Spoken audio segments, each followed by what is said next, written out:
We just finished downloading and installing tvOS 12 Beta 2 on our Apple TV 4K, and here's what's changed.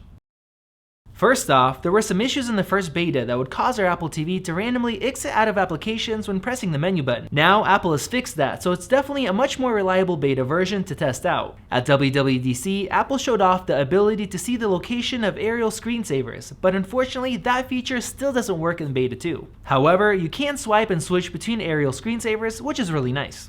Apple also introduced a new feature that hands off password input to your iOS device or to guest devices when their phone is near the Siri remote. We tested this out on tvOS Beta 2 by signing into the Photos app, which prompted us to sign into iCloud. When tapping the pop-up, we simply pressed the passwords icon and Face ID autofill did the rest of the work.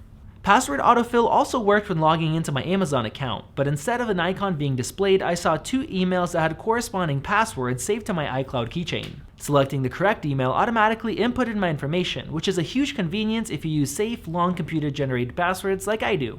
OpenGL ES API is being removed in tvOS 12, but apps that were built using the technology will continue to run.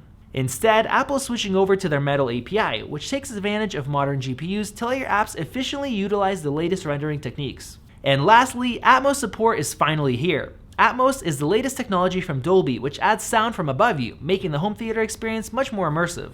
Apple's promised Atmos support since the Apple TV 4K launched, and when tvOS 12 arrives this September, we'll finally have it. When we updated to tvOS Beta 2, nothing changed in the audio settings, so I headed home to test it out with my Atmos surround sound system. After plugging into my receiver and powering on, the Apple TV 4K recognized that my Onkyo supported Atmos and enabled it automatically. Unfortunately, after going through a long list of recent movies in iTunes, no Atmos logos showed up, meaning we're still waiting on Apple to update their content. When available, users will see their libraries upgraded to Atmos-compatible versions for free. Heading into the Netflix app, I browsed through a list of films that support Atmos on my Xbox, and once again, no Atmos logos are displayed. Just a 5.1 surround sound like we had previously.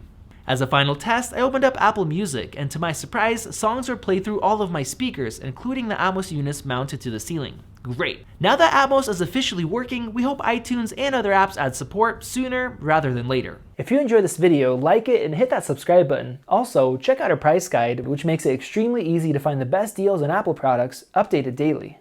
Be sure to follow us on social media, and we'll see you in the next video.